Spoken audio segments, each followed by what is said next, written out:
intro mga kabuksit. Dahil may nag-sponsor sa atin ng isda na Blue Marlin. Salamat pala sa nag-sponsor. Lulutuin naman natin siya na grilled Blue Marlin in saffron ginger sauce. Para sa mga sangkap na gagamitin natin ngayon, gagamit tayo dito ng leeks, mantika, margarine, kasubha o saffron, luya, pipino, kamatis, at ang bida sa lulutuin natin ngayon, ang ating Blue Marlin. Salamat pala sa nag-sponsor. Shoutout sa iyo dyan, idol. Di ko nababanggitin ang pangalan mo. Lagyan lang natin siya ng konting asin para lumasa sa konting durog na paminta.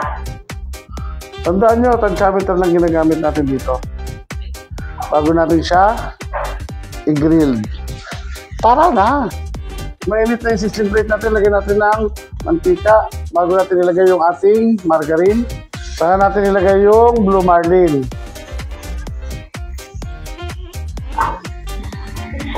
At habang hinihintay natin maluto ang ating Blue Marlin, shoutout mo muna tayo sa mga taga-Manlig, Isabela. Lalong-lalo na kay Sir Reynald Asuncion. Shoutout sa iyo, idol. Salamat sa panonood at pagsubaybay ng aking mga video. Kay Ma'am Grace Javier at Ma'am Nelia Miguel ng Nangalinan, Baggao, Cagayan. Shoutout po sa inyo, idol. Salamat po sa inyong panonood at pagsubaybay ng aking mga video. Ito na yung mga nag-grill natin na Blue Marlin. Gagawa naman tayo ngayon ng kanyang sauce. Pagsasama-samahin lang natin itong mga sangkap natin. Lagyan natin yung onion leeks, luya, ang ating kasubha o saffron. Lagyan din natin siya ng bechin, hindi na mawala yan. Konti lang. Chicken powder, asin, burog na paminta. Tandaan nyo mga kabuksit, tansyameter lang ginagamit natin dito. Saka natin lang siya halu-haluin. O mekos-mekos. Saka natin ilagay yung pinainit natin na mantika.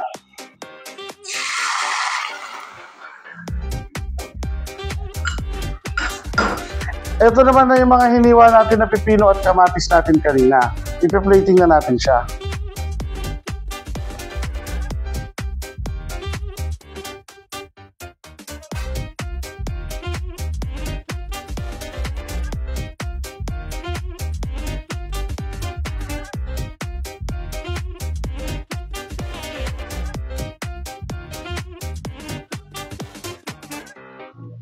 Ito yung sauce ng grilled natin kanina.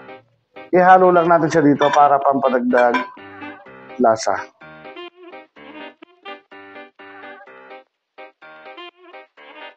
Food is my love language. I mean, look at this. And this. And this.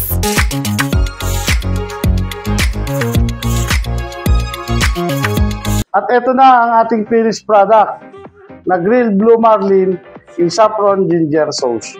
At kung umabot kayo sa video na to, paki-subscribe, like, and share naman ang ating mga video. Paki-comment na rin kung taga saan kayo para alam natin kung saan umaabot ang ating mga videos. At ito na ang pinaka-paborito nating parte, ang tikiman time. Let's do it, baby! Yeah!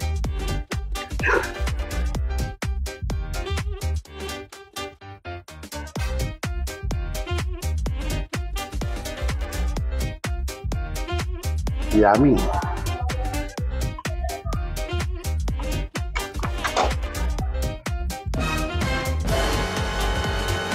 Naku!